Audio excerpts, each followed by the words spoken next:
The first major shoe, folks, has fallen in terms of scheduling the 2020 college football season. And it's a major one announced today by the Big Ten. MarkRogersTV, the voice of college football, breaking down the game we all love. And hopefully we will be breaking down games this fall. But as the pandemic continues to mount in numbers, cases, and deaths, although the death rate is plunging, the caseload is rising as there is more testing available and more testing being done. And certainly hotspots are popping up in a number of areas, while other areas of the country are doing much better. And this is obviously playing havoc with the projected start of college football. And the Big Ten has taken a lead.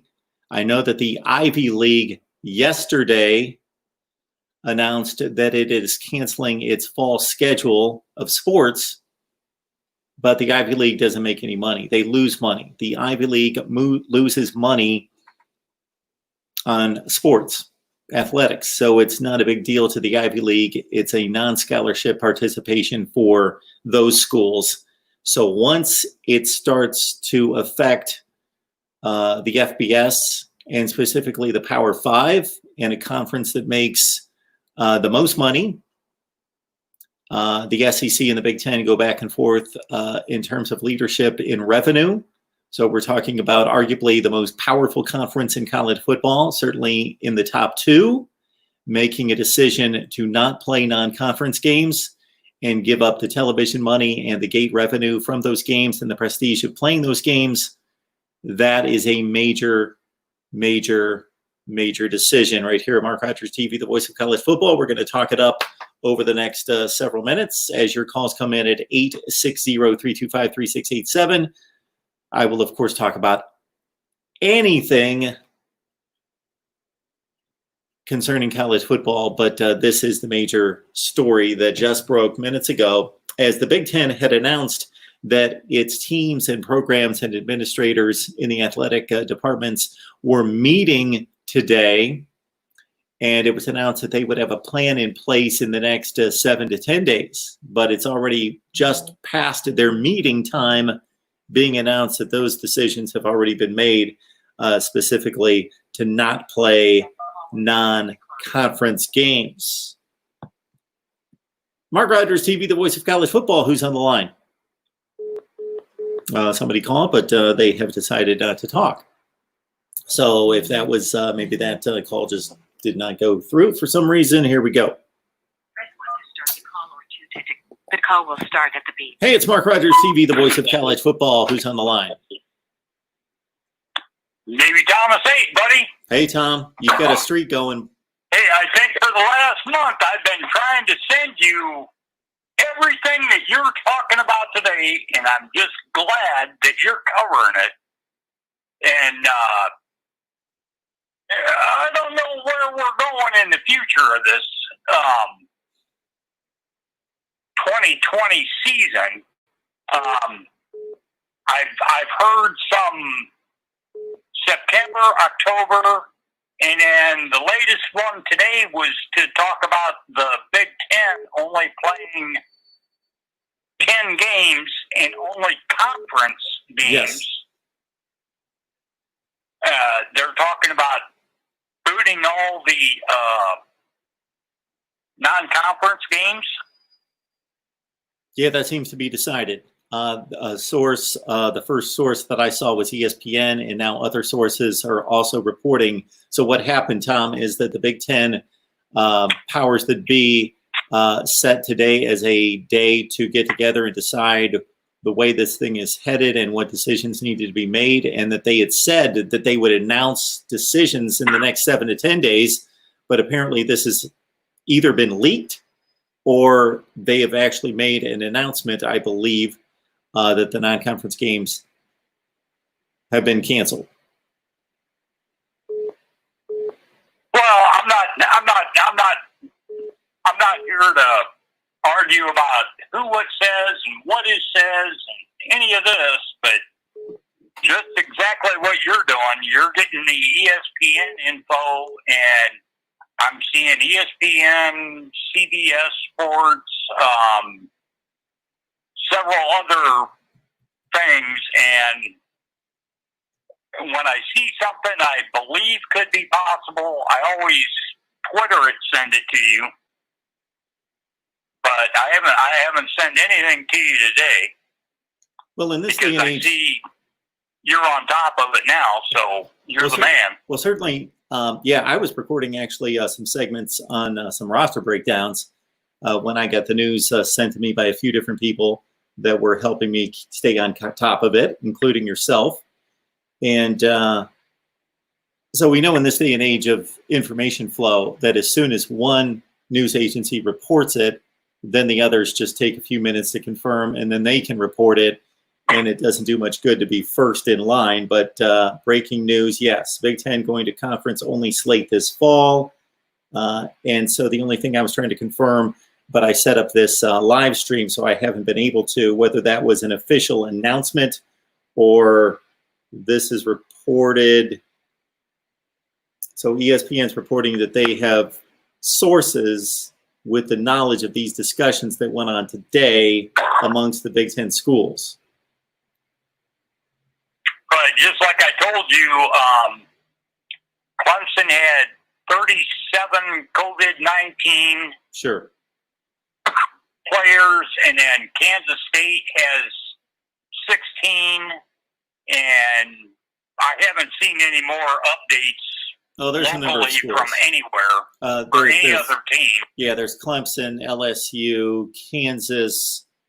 There's probably 5 or 6 other schools that have reported. There's 5 or 6 schools that shut down their individual workouts. Arizona was one of them. Boise State, Houston was the first several weeks ago that shut down their individual workouts or pushed back their team workouts. Today is the first day of allowed team practices by all the schools that are participating in week 0. So that's August 29th, which is 50 days. If you look at my countdown clock, 50 days to college football, week 0. So all those teams that are playing on week 0, they are allowed to go to practice today. Oh, and the only other NCAA thing that I saw, I can't remember if it was a week ago or 3 days ago, that they were, I know I brought it up to you and you commented on one of them, was the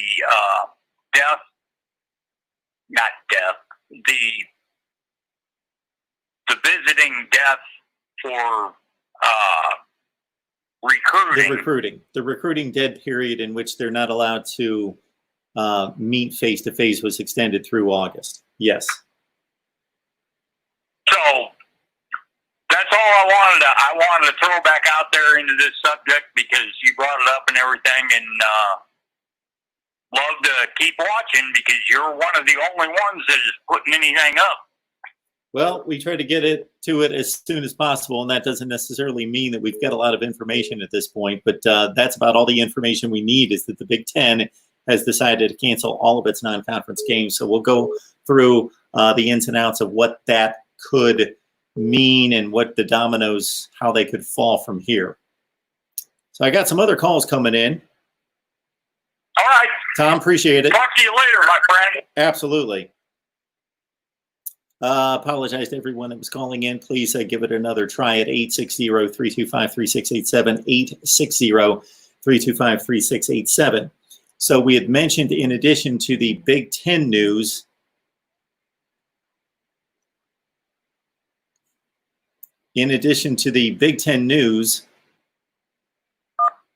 that all week 0 participants could start practice today. That would include Hawaii, Arizona, New Mexico State, UCLA, Cal, UNLV, Marshall, East Carolina, Idaho State, New Mexico, UC Davis, Nevada. The Notre Dame Navy game was canceled or postponed for later at Navy. NC State and Louisville were supposed to play on a Wednesday night, September 2nd, so they can go to practice here in the next few days. I've not heard about anyone in this group outside of Arizona and I believe Hawaii that have postponed practice. Mark Rogers TV, the voice of college football, who's on the line? Hi, my name's Derek. I'm a big Buckeye fan. My question to you would be, obviously we're all disappointed with this, but I think you're going to see the other conferences follow and do the same thing. What do you think this means for the playoffs? Do you think they could potentially go all Power 5 conferences just to make it fair? Because without those out-of-conference games, it's going to cause a lot of trouble as far as strength of schedule. So what do you think is going to happen with that? Go Bucks. Bingo. You just nailed my first talking point there, Derek. So I don't think Derek's still on the line, but he nailed my first talking point. Okay. If you want to stay on the line, that's great. If we can continue the conversation. If not, I appreciate the comment, because that's exactly what I wrote down first and foremost was College Football Playoff Committee, because their selection obviously is a difficult one every year. But this year, trying to fit 5 conferences into 4 slots, if they're not going to play non-conference games, and that is the best way, in the really, truly, the only way to compare the conferences is to compare the results and the play between the conferences. And if we don't have that, then we need absolutely to expand the playoff. I don't see any, if we're just looking at fair competition, then there's no way to do it. Now, they can say we select the 4 best teams regardless, and that's been their first and foremost talking point in recent years, is that they select the 4 best teams. So they can say, hey, we watched the games and these are the 4 best teams and we got to leave out a conference. But that's a decision that can certainly be made later. But that would be the most fair conclusion, would be to select from all 5 conferences. But then you come into the issue of having to expand the field to make it fair. You would have to go to 8 teams, and then you're giving wild card spots to certain conferences, but at least every conference would be represented. Yeah, and I don't know about you, but do you think that this seems like, even though with everything going on, it's obviously a tough time, but to me, this personally seems like the perfect opportunity to at least test it out, because everybody's been wanting an expansion, but I think now you have a legitimate reason with the circumstances. And even though we might not have a perfect evaluation of each team, I think this is like maybe one of the only opportunities we'll have until they do expand to actually see how this is going to work. So I think this could kind of be the template going for the future. Well, ever since the playoff was established in 2014, it's been my talking point and my argument that all the conferences need to be represented.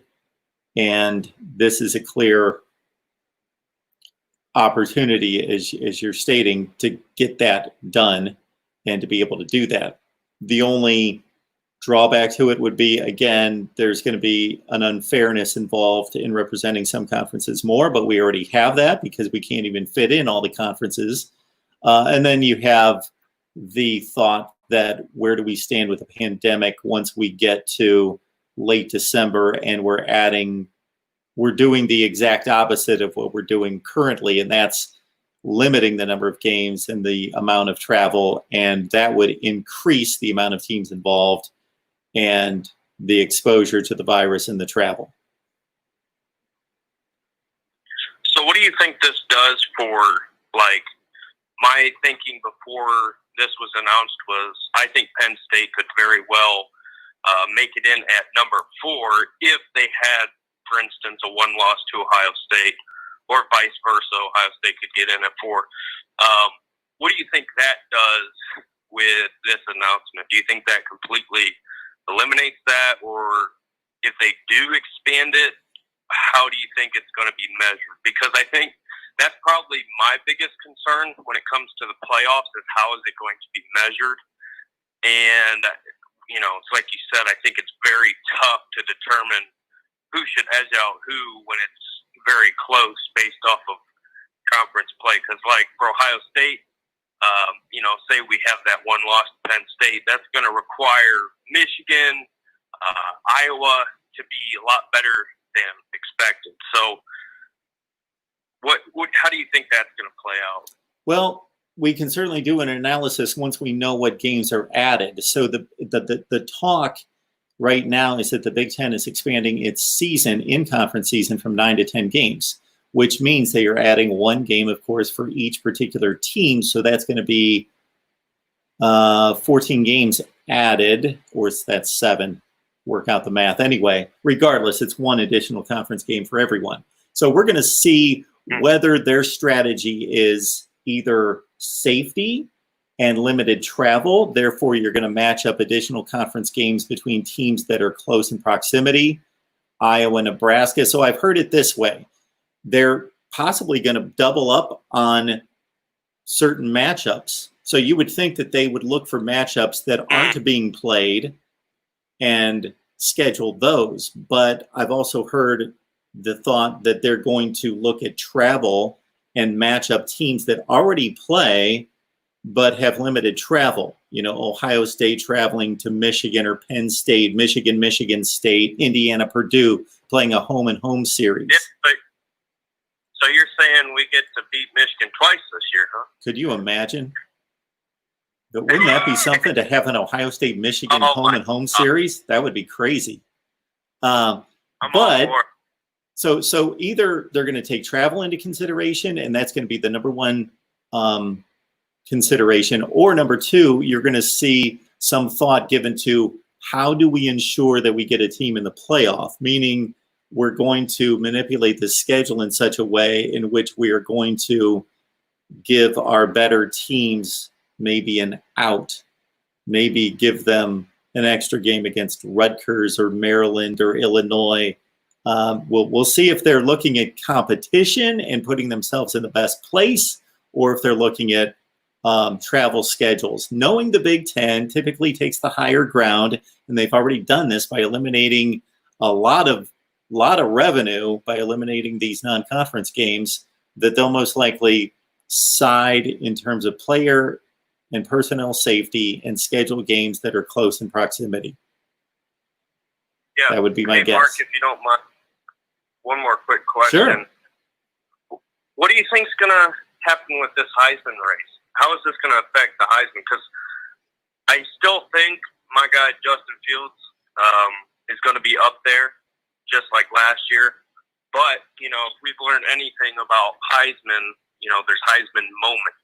And normally that's against very tough competition. So, you know, if the teams in your conference aren't the level of an Alabama, Georgia, you know, Oklahoma, how is that going to determine, you know, what effect that has on the Heisman Trophy winner? Well, I think it's going to have little effect if the other conferences fall in line with the Big Ten and only play conference games. Then, depending on how you would rank the conferences, which I would rank them, the SEC number 1, the Big Ten 2, and then the other 3, I would have to put pen and paper to give you a clear choice, but I believe the ACC is the worst. Then the better conferences play the more significant and meaningful games, and the games that grab the attention of the viewers. But this will put a Justin Fields or anybody from the Big Ten in a huge disadvantage if the other conferences go ahead and play non-conference games, and we still see Alabama, USC, and we still see Clemson, South Carolina. I forget who Clemson's other difficult non-conference games against off the top of my head. And those other matchups that we're going to see in the other conferences. Sure. There's going to be a disadvantage for the... Yeah, just a disadvantage for the player playing 10 games, all conference games, versus national spotlight games played amongst cross-conference powers. Sure, that only makes sense. All right, Derek, I appreciate the call. Thank you for taking my call, and hope you have a great rest of your day. Absolutely. You as well, sir. All right, Mark Rogers TV, the voice of college football, breaking it down. Derek pointed out a number of things there. One being What does the College Football Playoff Committee and how does this affect the playoffs? I think that's going to be the last consideration, even though it's the most major and most impactful to the championship ultimately, of course. And then, of course, the money that's generated by the playoff games and the championship game itself.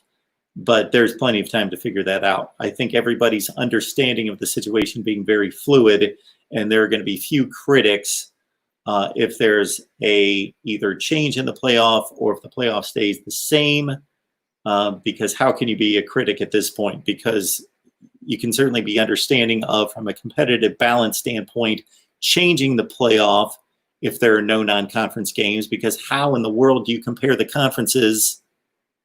You have no tangible results to compare the conferences if you have no non-conference games. But on the other hand, people would, I would think reasonable people would understand, okay, we're still keeping the 14 playoff because the reason we're in this predicament is because we are dealing with a pandemic and we're limiting travel and we are limiting games and exposure of players to other players as much as possible. So why would we expand the playoff?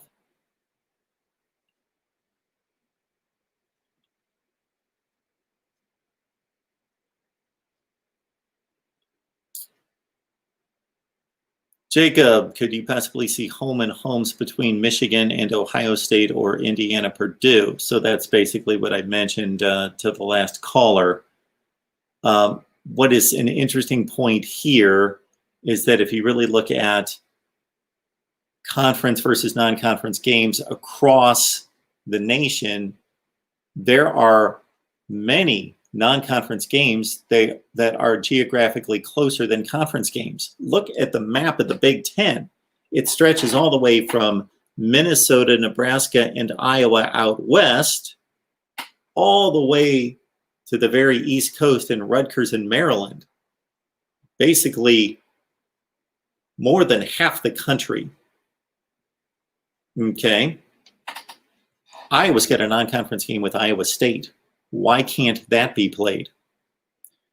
There are a number of MAC schools, some of the directional Michigan schools that play multiple games against the Big Ten within their own state or travel maybe one state over. So you could take the same argument to every conference in the country and see where there are non-conference games played, especially those FCS games and those group of five, like a MAC that plays a heavy concentration number of games against the Big Ten. And you can make the argument, why aren't we busing the kids and playing those games and maybe eliminating some conference games? What I think that comes down to is that we're seeing the structure flaws of college football and college athletics across the board. The structure flaws are that, the structure flaws, so I try to take this call and work the phone at the same time. The call will start at the beep. So the big structure flaw with college athletics is that nobody's in charge. So the individual conferences and the institutions themselves are in charge. Therefore, they're going to do whatever they want. And we first saw this during the college basketball tournaments, in which each conference unilaterally made a decision itself on whether they were going to continue their conference basketball tournaments. So we're seeing the Big Ten take some leadership and make this stand.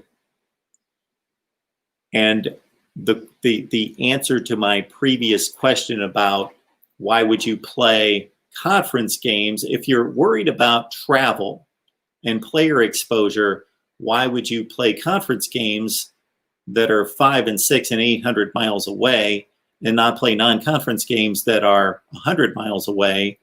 It's because the conferences can't work together in sync perfectly. They are autonomous. They are their own entities, and there's nobody in charge from the top to organize all that. Therefore, this is the Big Ten basically saying, you know what, we're not going to deal with the mess that is the non-conference schedule of all these other conferences involved. We're just going to shut it down. for the most part. Okay, somebody keeps calling and then they hang up. But if you're calling in, please remain on the line until I finish my point. Then I'll take your call. So hopefully all of that made sense as I was working with the phone at the same time as I was trying to make my point. Iowa State are playing, or would have been playing. They're on the schedule. And you could go through the Big Ten and see, we could make a list of games, non-conference games that are closer in proximity that could be bust versus conference games that are played between teams that are 600 and 800 miles away. So I believe that while the safety of the players is first and foremost, it's also because of the lack of leadership or a governing body for college athletics that can make these rules and decisions for the good of the sport, that each conference kind of has to go into a cocoon and make a decision. And this is the Big Ten getting out in front, basically saying, we can't be working with all these other conferences. There are 9 other conferences plus the FCS to make sure, okay, we're going to schedule this game, but not this game. And so this team's going to play 12 games, but this team's only going to play 9 games because all 3 of their non-conference scheduled games were canceled by other conferences. This is a way of the Big Ten just saying, you know what, we have to get organized and get ahead of this. And since most of the conference games we can control, and we can control testing, we can control logistics, we can control what our institutions do, we don't know what the other guys are going to do. And that's another part in this, is we've talked about this in terms of testing and player exposure from other conferences. The Big Ten can make decisions and guidelines that hold true across the conference in terms of how these players are going to be traveled and housed and tested, but they can't control what the other conferences are going to do. Therefore, why not just stay within our parameters? We know what we're doing. We trust our people. We trust our guidelines. We trust our approach and our process, and we don't have to take the word of the MAC or the SEC or the Big 12 or Conference USA in playing these games and what type of safety measures they're putting in place. We're just going to trust our own people and our own process and go from there. That's probably, as I think this through, and please, I apologize because we started this live stream and all I heard was I was doing a bunch of records, is that the Big Ten has canceled its non-conference games. But as I vet this out in my mind, I'm coming up with more and more reasons why it makes sense. Because otherwise, why would the Big Ten not say, Iowa, go ahead and play Iowa State? That might be the shortest trip you have. I believe it would be the shortest trip that Iowa has out of 12 games is a non-conference game against Iowa State.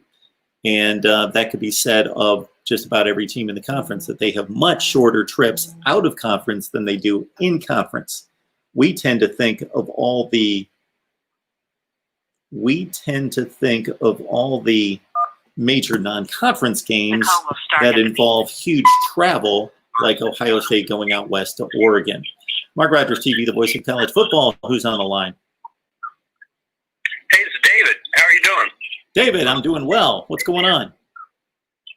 Hey, I seem to have missed, I've been working, so, we talked about that before, but I seem to have missed some conversation. I checked in late. I see a lot of, on the chat feeds, people saying they don't feel sorry for Notre Dame, blah, blah, blah, blah, blah, and I did read today that Stanford is closing down some of their varsity sports because of the economic bearing it's yielding on them. I apologize for coming in late, and thank you for the ad on LinkedIn, but what's going on that I'm missing evidently? Okay, so the big news today is that the Big Ten has announced just minutes before we came on, the Big Ten announced, so let me clarify this. Let me back up just a second, because I don't want to, in this day and age of journalism dying, I think journalism is basically dead. I don't want to be incorrect in the way I state this because I have not had the time to verify everything. But ESPN was the first to report, apparently, and now others have followed suit. So Big Ten presidents, David, met today, and there was the announcement that while they were meeting on July 9th, that it would take them 7 to 10 days after this meeting to put a plan in place of how they were going to approach the 2020 football season. Well, it was either leaked after this meeting, or maybe it's been substantiated and verified, and it's been officially announced that the Big Ten is canceling all non-conference games and apparently going to be adding a conference game to play a 10-game conference season. But again, all the non-conference games canceled. Okay.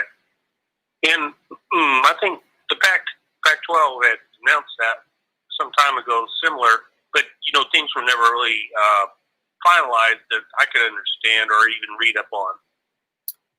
So the Pac-12 and Larry Scott, their commissioner, the last I saw just a few days ago, actually I was just reading this last night, so I think this is true to date, up to the minute, that they are looking at 3 different alternative scheduling plans, and one of them involved canceling their non-conference games, but they have yet to do so. Okay. And as far as this is a raging conversation. You and I have talked several times. Indy fan, Ohio State Buckeyes fan.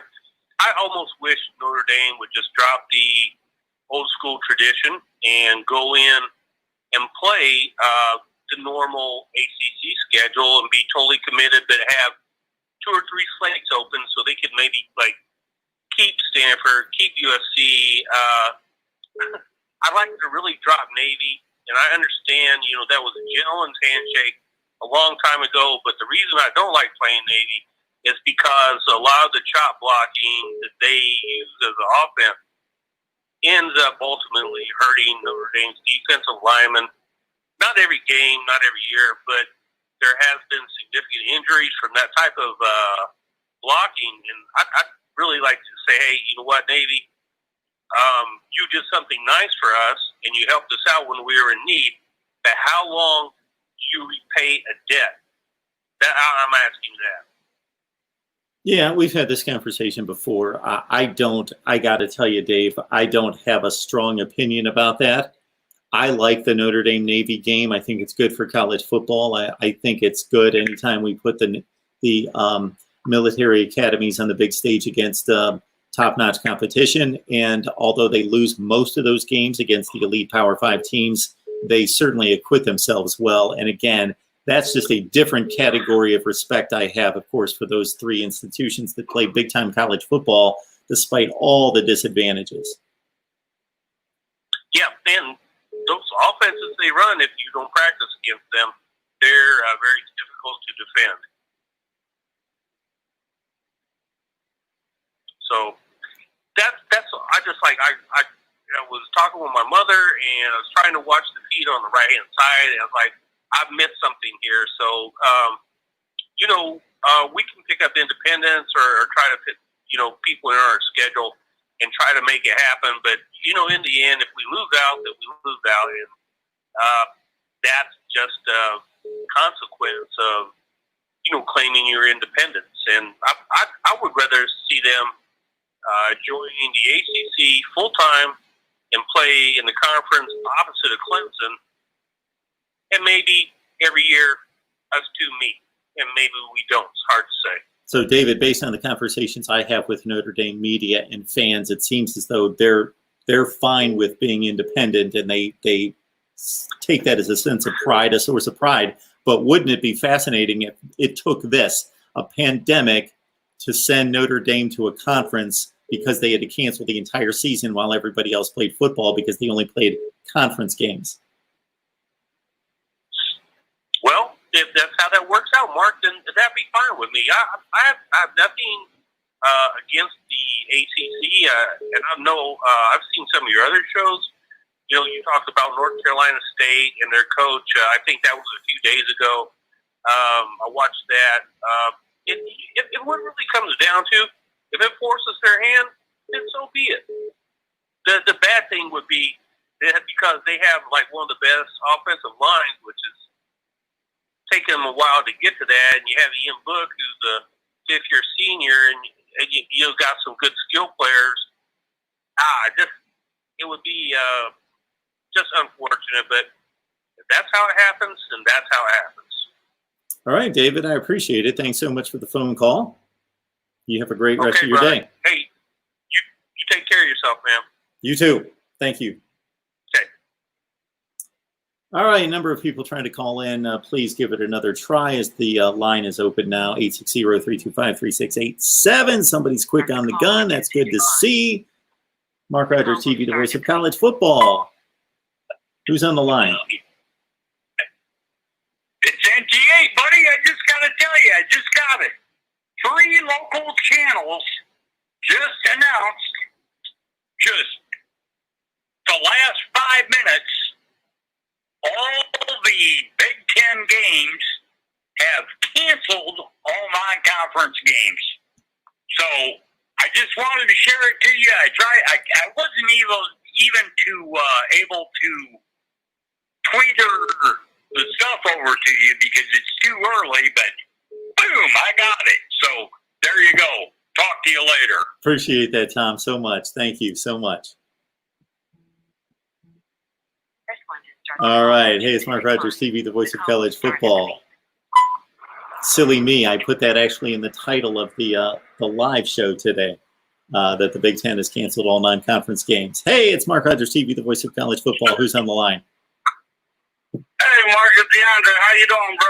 I'm good, DeAndre. What's going on, man? It sounds like you're traveling a little bit. Oh, yeah, I'm driving home from work. Yo, man, I'm glad to see you doing well out there. I saw the news, too, and I saw some people around ACC country that ACC is about to do the same thing, like no non-conference games, and you kind of address what is everybody's question is like, what's going to happen with Notre Dame? And that's the biggest question there is like, what's going to happen with Notre Dame if all these teams say, hey, we ain't going to play no non-conference schedule? And I saw an article, what's going to happen with Clemson and South Carolina or Georgia Tech and Georgia or Florida State. I mean, are they going to be able to play each other because they're in the same state, maybe? I don't know. Well, DeAndre, that's the point that I've been making is that if this is all about player safety and limiting travel, then there's a ton of non-conference games that are closer than conference games. Look at these conferences have gotten out of hand geographically. You know, we're focused on the Big Ten right now. Boston College. The Big Ten spans from upper Minnesota all the way to the East Coast and Rutgers, more than half the country. And as you just mentioned, you go from coast to coast. You go from the top of the country practically in Boston College all the way to the tip of the South in Miami in the ACC. So it can't just be about travel. I think it also has to do with these conferences figuring we don't trust the other conferences. We know what plan we have in place for testing and for travel and for housing, and we can keep all this basically segmented within our own conference and put all of our schools in line doing the same things to ensure safety. And we don't know, and we don't want to trust the testing of the other conferences and what they're doing. So we're just going to do this because otherwise we could keep games like Clemson and South Carolina, Iowa State. That's been one of the games canceled. Iowa State, that game is actually the closest game for Iowa that they're going to play this season out of 12 games. So it can't be just about travel. Right. Yeah. And I'll let you go after this, but I saw your Dave Doran video, and I'm not an NC State fan, but I know part of imagination. But I will say this about NC State, and I think one of their problems that they run into for recruiting, and I know East Carolina's been down for a long time, but East Carolina proximity to these other schools like East Carolina, North Carolina, Wake Forest, Duke, Virginia Tech, and South Carolina's really not that far away. And then you got App State and like you want to see Charlotte popping up. I think that's what hurts their recruiting a lot of times, and that's why I don't think they do such good a job of recruiting. And I think NC State cares more about basketball. I know they haven't been good at basketball since the '80s, but I think they care more about basketball than they do football. To be honest with you, DeAndre, because Tobacco Road, Duke, Carolina sure. State. Well, Yeah. so as soon as you bring that up, DeAndre, I'm looking at ESPN.com's college football page, and it just popped up that Florida and NC State have scheduled games for 2026 and 32. So NC State pops up, and they schedule Florida, who's by far the most significant program they've played in decades. I would like to think that somebody watched my Dave Doran video where I just completely trashed. Where I completely trashed their non-conference schedules. See what Dave Doran does, and because I live in North Carolina, I know this. He'll schedule 3 week teams, just like you said, and then when like a game is either Wake Forest, and Wake Forest beats them consistently. But beat somebody real low or have an easy game in the coastal get upside, and they'll be 6-6 to get to a bowl. That's how he's kept his job. And again, because if you think cares more about football than basketball than they do football, I think it's part of it. And I know a lot of people listening might say, "Well, what's North Carolina doing?" That thing, Michael Jordan carries a lot of weight. Because most of the best basketball players are basically because football players. When I say that, they might be like, "Well, I'm 6'2". I don't see myself being a basketball player because everybody 6'8". Look at T. Higgins and Justin Ross. Look at their basketball careers when they were younger, and then they said, "I think I got a better chance of being a better football player." And look how they had translated. And you see that a lot because you say, "Wow, Deshaun Watson was a heck of a basketball player in high school." But it was, I'm assuming that he was like, "Hey, you're couple T's over there in football." So you see a lot of that. So that's why I say like that name Michael Jordan carries a lot with Carolina and association with that. So I think that's why you see a lot of guys why North Carolina recruiting has been so good over the last couple of years, and since Matt Brown got back, but even in the 90s, in the 70s when Carolina was good, I was Michael Jordan around the 70s, but in the 90s, people said Michael Jordan. Unless I'm a blue blood in basketball and it means everything, and I'm really make a name, Duke, Kentucky, etc. In basketball, and there's only about 4 or 5 schools like that, Kansas. Otherwise, I'm gunning for football. Football, there's so much more money in football. Why not be good in football? So NC State's no good in either one. Why don't they be better in football? More to the point of what's going on right now, Luke Walker just posted here, and it brings to mind something that I would do if I was the commissioner of the ACC. He says, according to the ACC commissioner, Notre Dame would factor in the ACC schedule. So if I'm Swafford, if I'm the ACC commissioner, I go to Notre Dame and say, if you want to play football in 2020, you know what? You're joining our conference in football. Otherwise, we don't play you in football in 2020. We're canceling all our non-conference games, and you're not part of the conference. So we're canceling our non-conference games, and you're screwed, or you're going to come play football with us and join the conference. That's what I would do if I was the ACC commissioner. Yeah, because Notre Dame and Wake Forest played Charlotte this year. Last time Notre Dame came to Winston-Salem, because I had season tickets for the Wake Forest game because they played Clemson that year. Deshaun Watson last year there. And that ticket, when I sold it back on StubHub, went for like $700. And you know, the Wake Forest on the whole 31,000 people. So yeah, I can understand where you're coming from, but I doubt they're going to do it, Mark. That's unfortunate, but I don't think they're going to do it. Yeah, I mean, either side, because Notre Dame still sells in all sports. I mean, because it's Notre Dame, and they're not going to offend them by doing it. I hear you. You're right. Just telling you what I do. Especially I agree with you, and it should be done. Especially as outgoing ACC commissioner, I'd say, man, I'm going to make a name for myself. I'm going to make a splash here, and I'm going to tell Notre Dame, you join our conference or we're not playing 2020 games against you. And if they want to fire me, fine. Go ahead and fire me. Actually, Mark, I'll let you go after this. Okay, DeAndre. The thing about it, they said that the money that the ACC network is getting from is with NBC. So I haven't really figured it out. I know their reason is because they want to play Southern Cal and Stanford still, and because they want a game in California every year. But I heard that's part of the reason why they want it like the way they do. But I still think it's a stupid reason, to be honest with you. But I've been listening to the show, Mark. You have a great day, man. Appreciate that. Get up soon. Thanks, DeAndre. Appreciate it.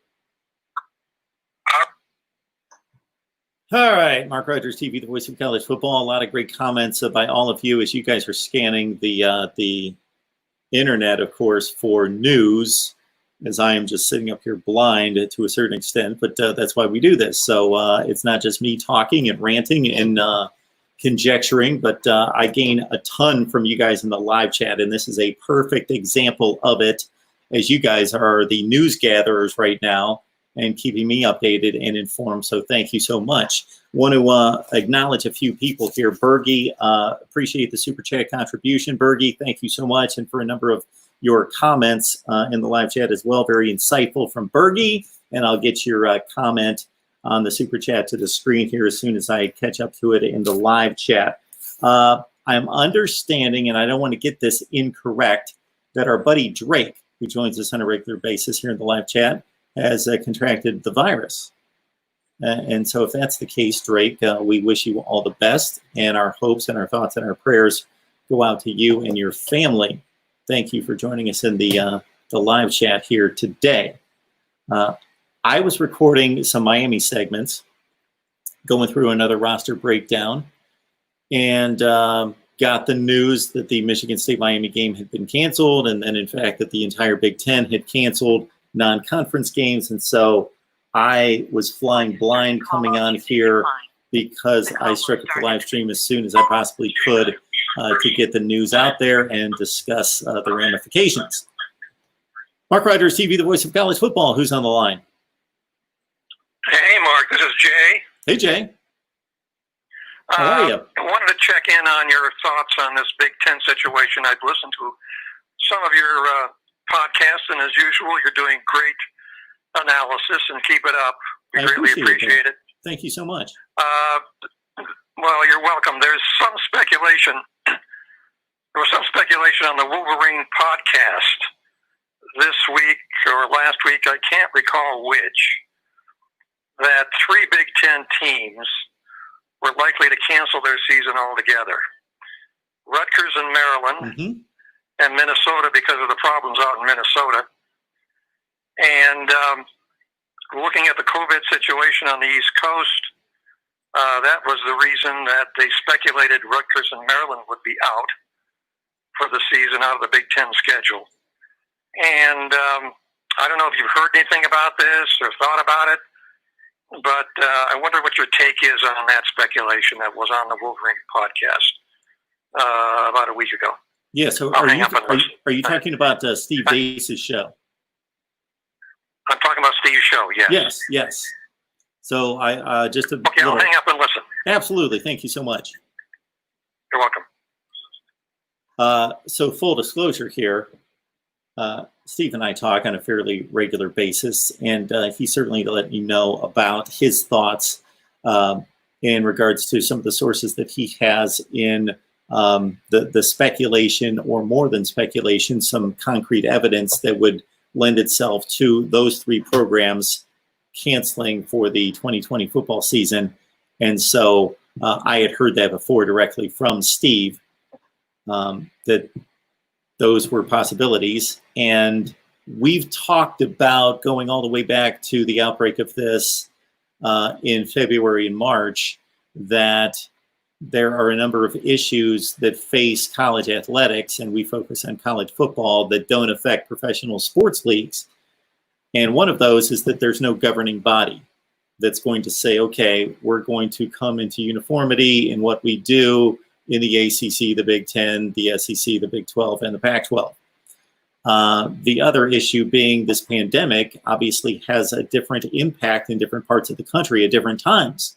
We've seen hotspots rise up and then cool off and get under control, and we've seen other places that were lower, Texas in particular, considering that Texas is one of the most highly populated states in the nation for much of this pandemic. From mid-February up until just a few weeks ago, Texas's numbers were extremely low, and now they're spiking higher.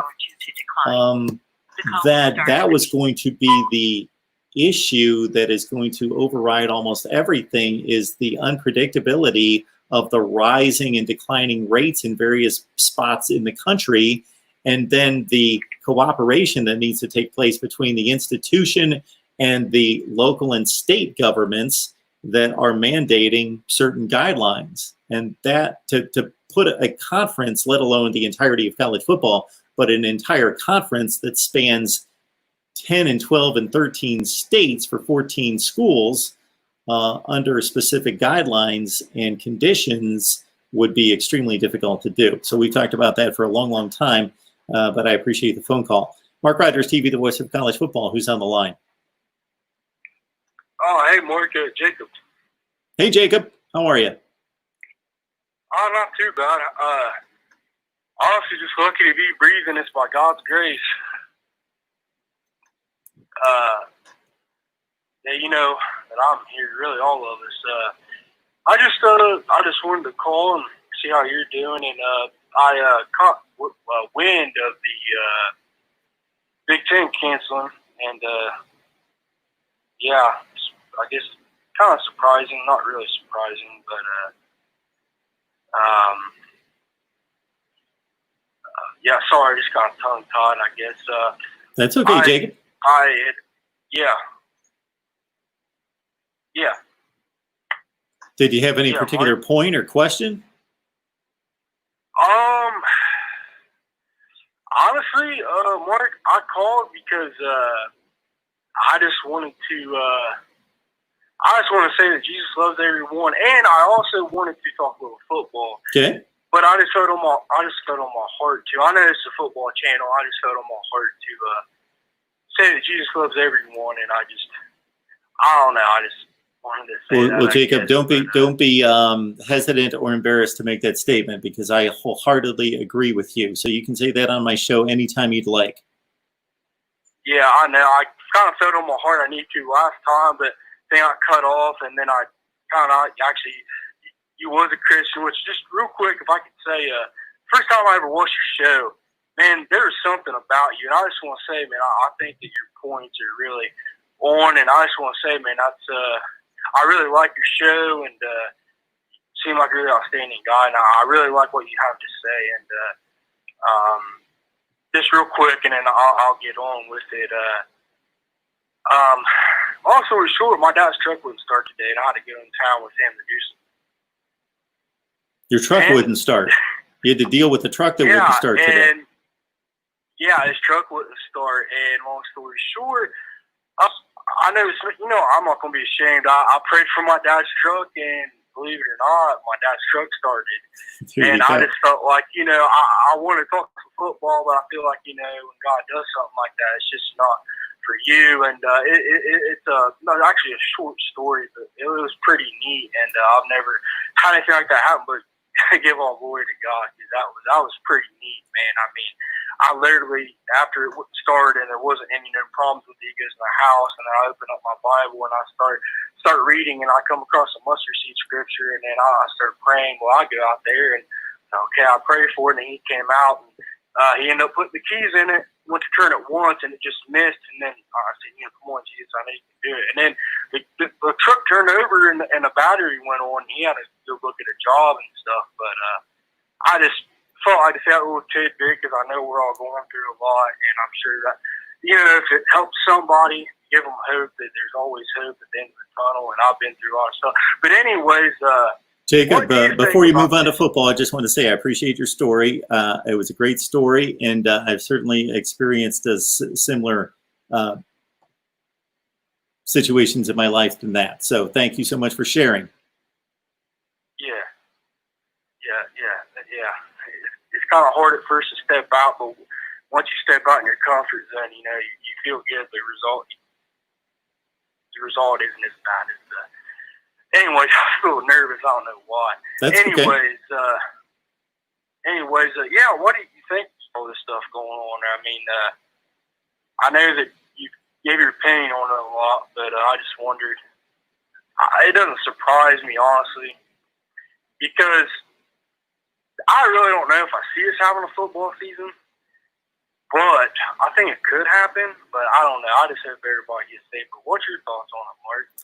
Well, here's my basic thought, is that we have two conflicting major forces working here. One is the pandemic. The other is money. Now, most of us don't care about the money because we're not involved in the money. We just want to watch football games. And so there's an entertainment element there that this country is accustomed to and loves its college football in particular in the fall. And therefore, there is a lot at stake in regards to the economic impact of not playing football.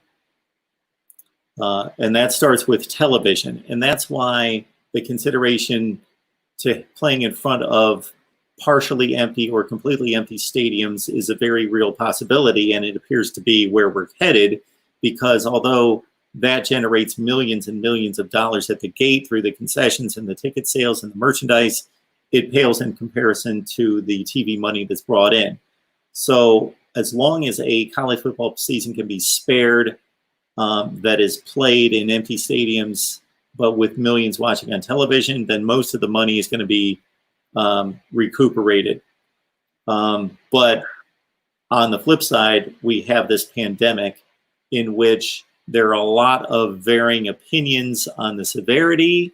That's an issue because of political stances and because of the evidence that sways in different directions. Because while we're seeing spikes in certain parts of the country, Jacob, we're also seeing that the death rate is extremely low, and it's basically minuscule among people under the age of 75 or people that don't have a existing condition. When you consider that less than 0.5% of the population live in nursing homes, and almost 50% of the people who are passing away based on this pandemic are in nursing homes, that tells you a lot right there.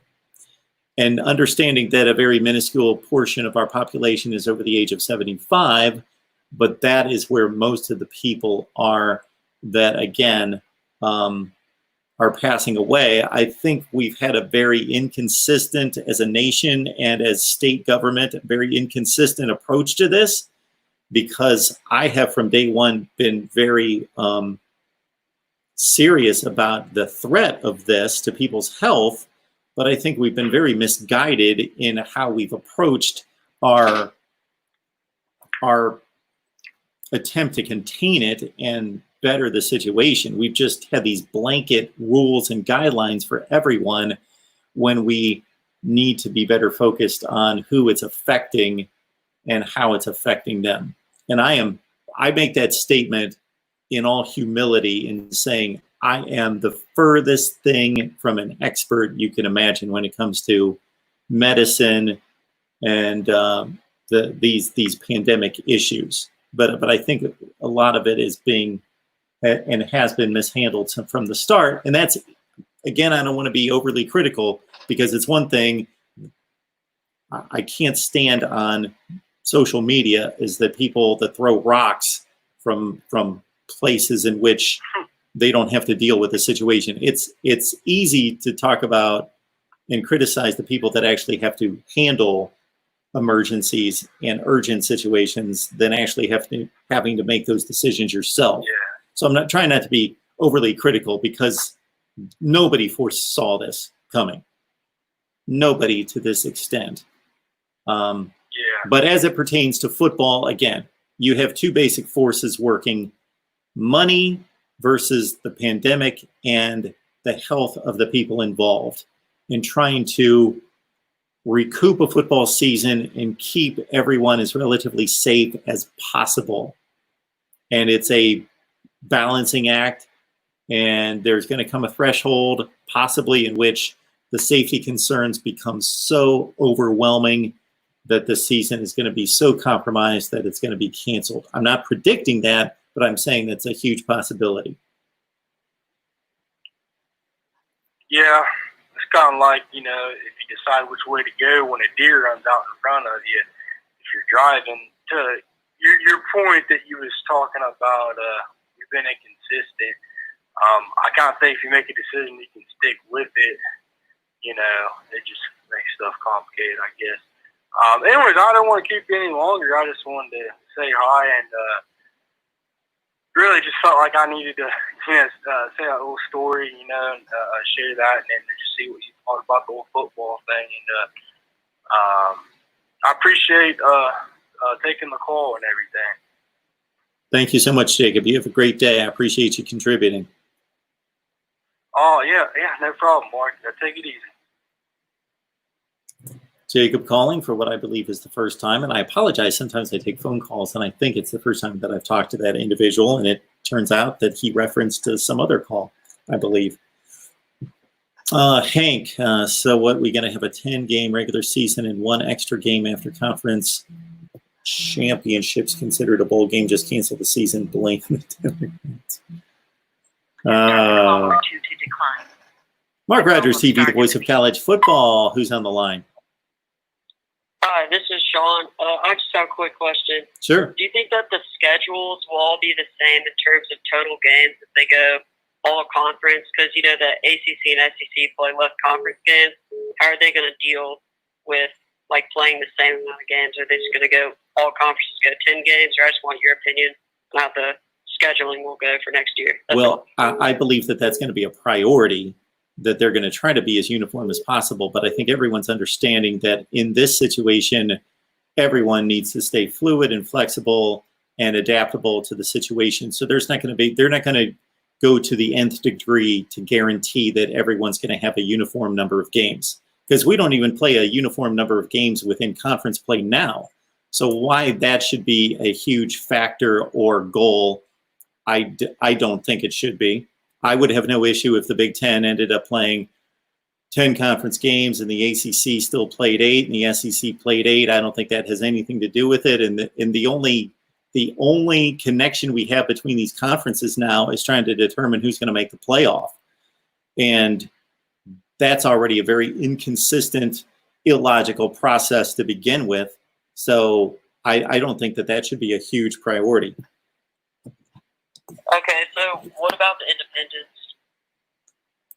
Well, if it continues, meaning that if more decisions are made like what the Big Ten is made today, then they're not going to be playing football. They're not going to have anyone to play. And if the decision's already been made by the Big Ten the second week of July, then I've got to think, and I'm hearing from the live chat that the ACC has made the same decision. We saw this play out during the conference basketball tournaments in March, when we saw one conference take a stand and say, we're removing our players from this situation and we're looking out for the safety of our players. We're taking them off the court. Well, the pressure is put on for everyone else to do the same. I don't think the information changes. I don't think everyone automatically becomes enlightened to what the situation is. I think it's the pressure and the PR involved that makes other conferences fall in line with the original decision to say, well, we don't want to look bad and put our players in harm's way if conference A, B, and C aren't. Therefore, we're going to make the same decision. So now that this shoe is dropped, it makes sense that the other ones are going to drop as well.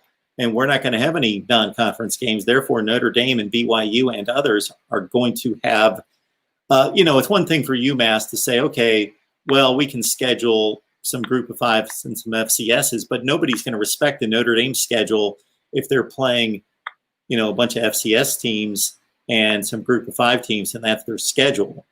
They might as well not play. Yeah. Don't forget about UConn over there. Oh, They- can't they forget don't about benefit UConn. from Sure. not having a season. They'll win, what, one less game than they typically do if they don't play. Yeah. So there you go. Yeah. Thank you. I appreciate the call.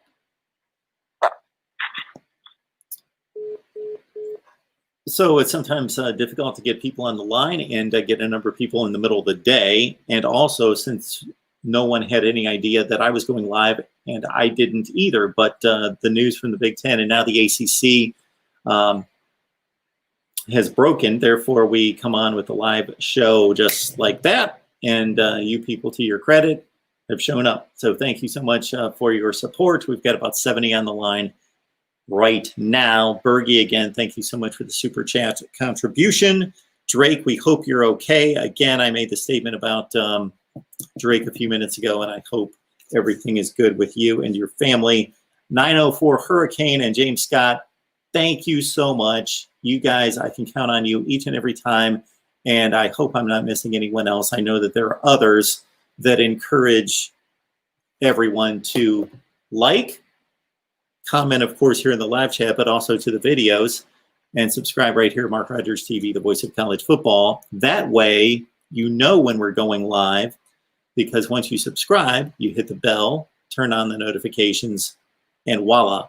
When I make a decision at 3:45 that I'm going live at 4 o'clock, boom, you can be right here. All right. I knew this would get folks fired up. Of course, you start canceling football games, and suddenly, of course, people have a lot to say about that. Yes, Kyle, there has been much talk about moving the season to the spring, which seemed a bit ridiculous weeks ago, but now seems like a viable option. I would think that it would be an abbreviated season to try to get back on schedule for 2021. So when you think about the extent of the football season, let's say starting in January, you would be playing a football season into April or May with playoff games. And the reason you do play a season is to determine a champion. And then to expect those kids to turn around and play a full season starting in September would be ridiculous. So you would have to play some type of abbreviated season. I would think of 8 to 9 games, and then maybe push back 2021 a few weeks to buy some time there as well. This is all speculation, but let's consider if we could go back to all the call-in shows starting in March when we started talking about a lot of what we were talking about then and speculating about has come true. Conference-only seasons, abbreviated schedules, pushing back the season possibly. That's still in play. That could happen.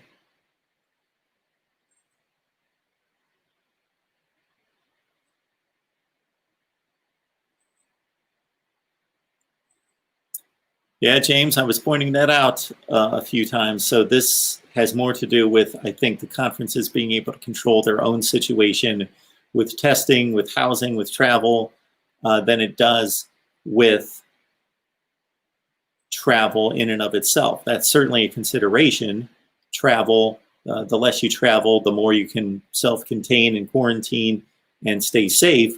But the travel for the I am going to throw out a guess, a wild guess, that at least half of the non-conference games are a shorter distance travel than conference games. When you really think about the size of these conferences now, they're not regionalized as much as they were at one point. The Big Ten used to span from Minnesota to Ohio. Now you span it out to Nebraska and Minnesota, all the way out to Rutgers and Maryland. The Big 12, formerly some combination of the Big 8 and the Southwest Conference, were isolated and regionalized to basically Iowa State at the top down to Texas. And half the conference was contained in Texas.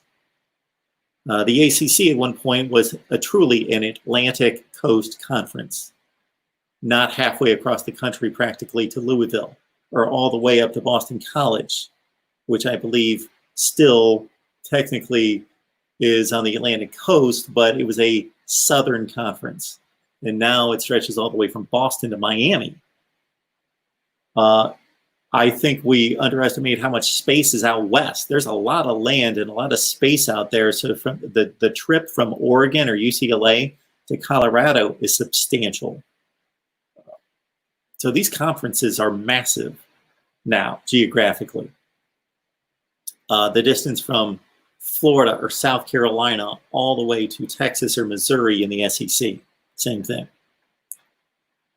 And most of these teams, again, we focus on the gigantic matchups. Ohio State having to go all the way out to Oregon. Texas and LSU play, although that's a pretty regional game. Alabama, USC, they're playing in a neutral site. So we focus on those games. But if you really look at the way teams schedule in Power 5 football, they schedule close to home. In the non-conference, they schedule pretty much close to home. Yes, you do have the Kent States and the New Mexico States that travel to Alabama. It happens. But basically, it's a regional schedule.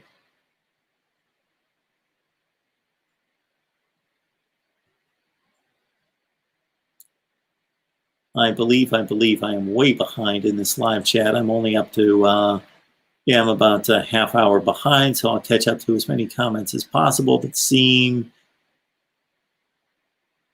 to need some response. And as I mentioned to an earlier caller, I would be amused by this, a pandemic forcing Notre Dame to join a conference. And I understand, as DeAndre stated, that the ACC is not going to pull a power play on Notre Dame. They want the finances of the 5 games that they play against Notre Dame in 2020. But for the long-term stability and credibility of the conference, me as ACC commissioner would tell Notre Dame, you are joining our conference in football if you want to play anyone in 2020. Otherwise, we'll continue with our agreement in 2021 of us playing you 5 non-conference games, and nothing else needs to be said. There's going to be some bad blood. There's going to be some hurt feelings, and there's going to be a vendetta there. Certainly not on my part, because I'm not that individual, but on your part, most likely, you're going to hold it against me for not playing you in 2020. But we've decided that we need to cancel our non-conference games, and you're a non-conference opponent. But we can correct that if you join our conference. And you can play your 8 conference games, and then you can line up your 4 non-conference opponents and keep your traditional rivalries against USC and Stanford and anybody else that you want to play. But that would be my mandate.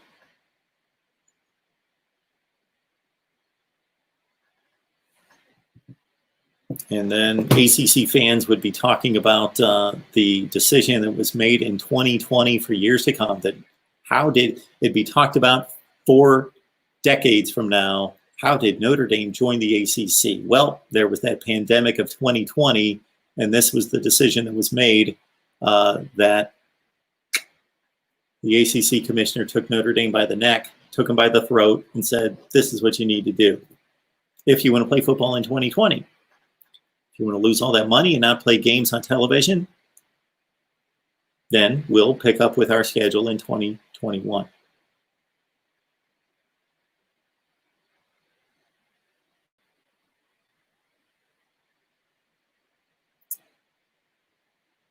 Mike, always appreciate your comments in the live chat. It's good to see you, sir. Go Noles.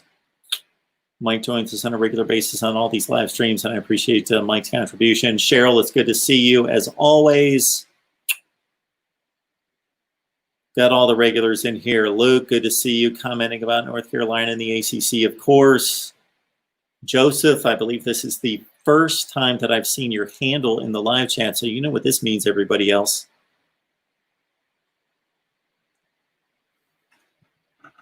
Get that Notre Dame helmet there.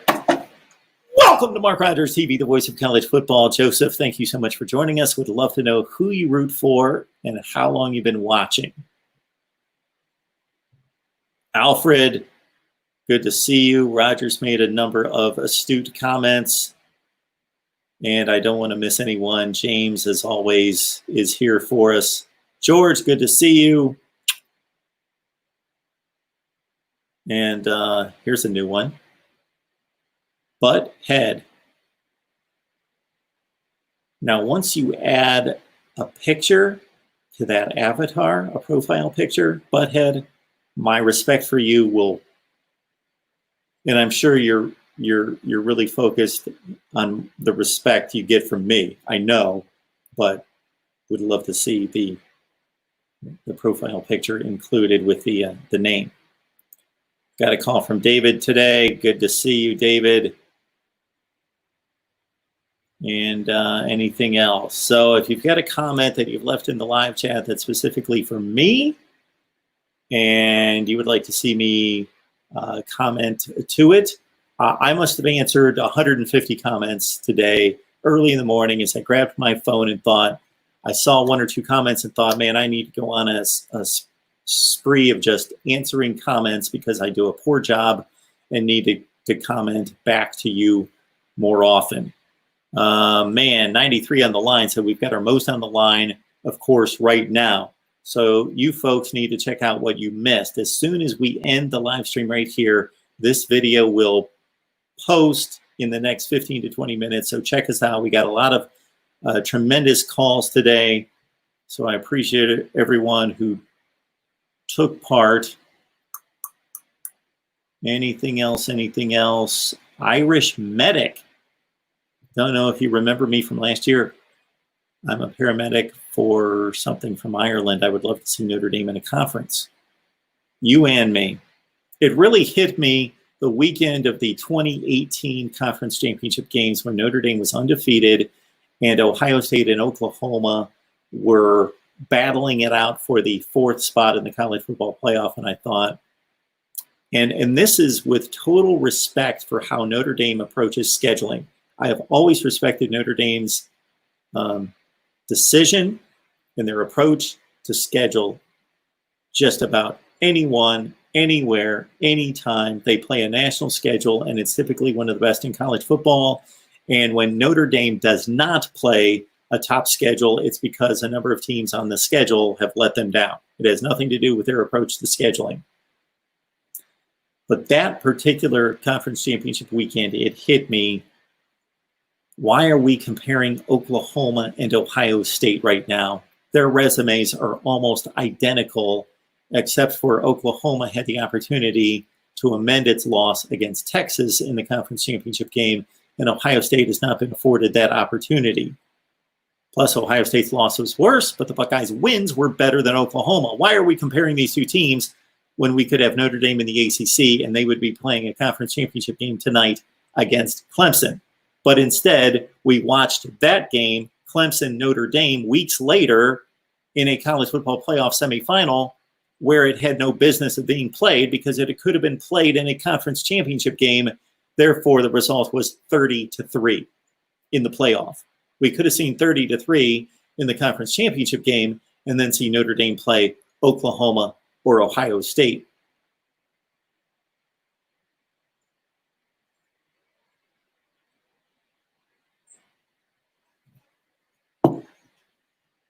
If this continues in regards to the trends of canceling the schedule, I'm going to need all of you to tell me what I'm going to talk about this fall. My first thought is a simulated season.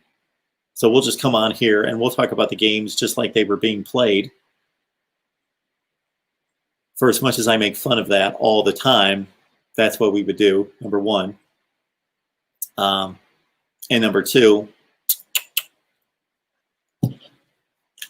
this becomes an NFL channel for the fall. Joseph, thank you so much for the Super Chat contribution, sir. Why are you generally in favor of playoff expansion, presumably to 8 teams? Let the Big Ten and the SEC and Oklahoma, etc., do their thing. Why diminish whatever regular seasons moving forward? As a Georgia fan, I know it sucks, but that's life. Okay. I've posted videos about this, but man, it's a $10 super chat. Of course, I've got to give Joseph a response to his investment here. There are several reasons why an 8-team playoff is in order. Okay. Many of you are NFL fans. 12 teams make the playoffs out of 32. 35% of the league makes the playoffs. In the NBA, it's 50% of the teams make the playoffs. In Major League Baseball, it's 10 out of 32. 30 to 35% in Major League Baseball. College basketball, the same thing. Okay. We have 4 teams out of 130. That is 3%. 3% make the playoffs. Okay. That's point number 1. If we expanded to 8 teams, it would still be, when people talk about only the elite need to make the playoffs, and then they are fans of other sports and see where a third of the league, or in the case of the NBA, 50% of the league makes the playoffs, but we can't expand to 8 teams out of 130, that's still 6%. 6%, your top 6% are making the playoffs. That's point number 1. Point number 2 is that we have an impossible system to judge and evaluate. So, more so than any other sport, it is difficult to evaluate teams from conference to conference because they don't play enough games against each other. The Pac-12 and the SEC played 2 games last year. 2 games. And one of them didn't matter because they were mid-tier to lower-tier teams, Ole Miss and Cal. The other game was Oregon and Auburn. And we're supposed to judge and evaluate the Pac-12 versus the SEC. And you might be saying, Mark, why are you evaluating the conferences? Because that's what we're doing by extension in selecting a playoff. We are determining what conferences are best. It's not a mistake, or it's not coincidence that the Pac-12 has not been represented in the playoff in recent years and has declined in level of play. The Pac-12 was arguably the best or second best conference in college football about 6 to 7 years ago, but it's arguably the worst now, and it's not being represented in the playoff. It's difficult to evaluate teams that don't play each other at all. You could take this system, or you could take a committee to choose NFL playoff teams or NBA or Major League Baseball playoff teams, and they would be more successful and they would have more data to work with. If anything, I said it going way back to the BCS era, that formula was built for Major League Baseball. That's what it was built for. You don't need a Major League Baseball playoff. You just played 162 games. You just played 2,500 games. Don't we know who the best teams are? After playing 162 games per team, we have a better data sample to determine Major League Baseball teams that we could just say, you know, let's implement the BCS formula into Major League Baseball, and we can determine who should play in the World Series. We don't need all these playoffs. They've already played all these games. But we implement it in college football where our sample size is this big, and we're blowing out of proportion the results of 1 and 2 and 3 in a handful of games during the non-conference play. So as soon as it was released that there would be an expanded playoff from 2 teams in the BCS championship game to 4 teams, my initial response is the same response I have right now. This system's better only for one reason, because it affords 2 teams that have equal or similar resumes to the other 2 teams an opportunity to win a national championship in not a playoff, but an invitational. We are inviting the teams to play in this game. The College Football Playoff Selection Committee, they make the invitation of these 4 teams to these 4 teams to play in their playoff. It's not a true playoff. A playoff is when you determine an objective system, and then you let the teams play the games, they play out the schedule, and then you take the results and you put it in the formula of an objective process, and it spits out what teams make the playoffs. We see it every year in the NFL. 2 or 3 or 4 teams will tie for a final playoff spot at 9-7 or 10-6. Then the playoff formula goes to head-to-head, to division record, conference record, boom, and it spits out, oh, there's the 9-7 or 10-6 team that makes the NFL playoffs, because there's actually a system. Here, there's no system. It's an invitational. And if I had the discipline and foresight to keep my mouth working with my brain and with my thought process on this, I will forever call it the College Football Playoff Invitation. I will call it the College Football Invitational, because that's what it is. You have to receive an invite. 2 years ago, Oklahoma was 12-1, and Ohio State was 12-1. Was there a system to compare those two teams? No, there were a bunch of people that determined who made it.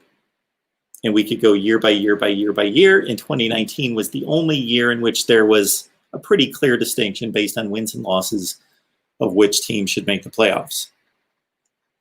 So, Joseph, if you go to my channel and you look up College Football Playoff, you'll probably find some of my previous videos in which I did a much better job of explaining the reasons why we need to expand the playoff.